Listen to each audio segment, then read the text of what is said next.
The oil change is the cornerstone of DIY maintenance, and it's an easy way to save yourself both time and money. In this video from the MC Garage, I'll walk you through the process.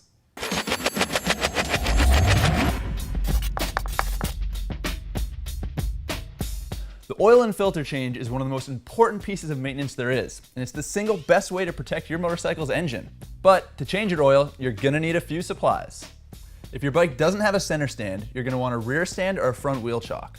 You're also gonna need a drain pan to collect the old oil, some gloves and rags to keep things clean, a funnel for pouring in the new oil, and if you don't have a beastly grip, you're gonna want a strap wrench to get the old filter off.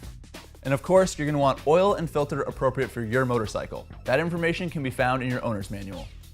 The best time to change your oil is after the bike has been warmed up, but you're gonna wanna give it 10 or 15 minutes to cool down so you're not working with scalding hot oil.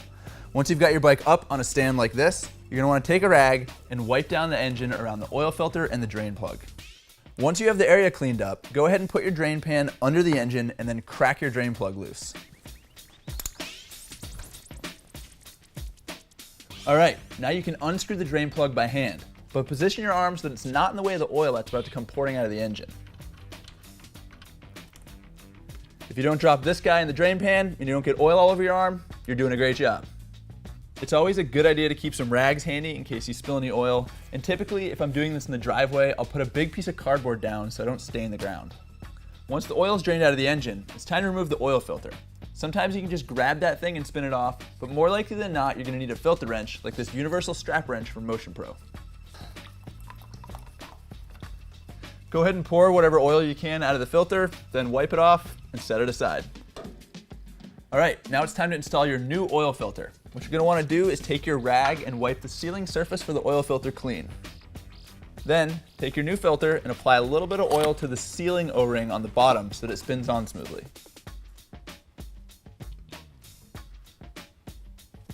Get your filter started by hand. Spin the filter on until you feel the O-ring touch the mating surface, and then turn it another 1/2 to 3/4 of a turn. No more than that. You don't want to over tighten your oil filter or you could risk damaging the seal. Also, this particular filter, it's a high flow, it's got a nut on the end. That's for removing the filter, not tightening it. If you're gonna use that to tighten it, make sure you use a torque wrench. All right, now that your oil filter is installed, take your drain plug, wipe it off, and give the sealing washer a look.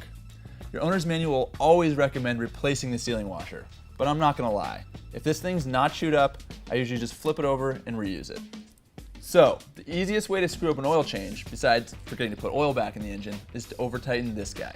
The drain plug is steel, the engine is aluminum. If you over tighten the drain bolt, the threads on the bolt are gonna win out over the threads on the engine. So please, don't go all Dwayne Johnson when you tighten this thing down. Use a torque wrench and the appropriate torque, which is usually 14 to 16 foot-pounds. If you've got a good idea of what that feels like, go ahead and use your box end wrench to snug the bolt down. Okay, now it's time to pour in that fresh golden oil. Make sure that you're using the correct quantity and grade as listed in your owner's manual. Once you've added fresh oil, go ahead and start the bike and let it idle for a few minutes. Then turn it off and check the oil level. Also, check the filter and the drain plug for leaks. Finally, you're gonna wanna recycle your used oil and filter. You can usually take it to any auto parts store and they're gonna be happy to take that stuff off your hands. All right, so you might be wondering, how often should you change your oil? Here's my take. Unless you're racing, there is no reason to change your oil more frequently than what is recommended in your owner's manual. Doing so is just a waste of resources. Also, if you're wondering about the difference between synthetic, semi-synthetic, and mineral oil, we're gonna cover that. So stay tuned, subscribe, and we'll see you next time.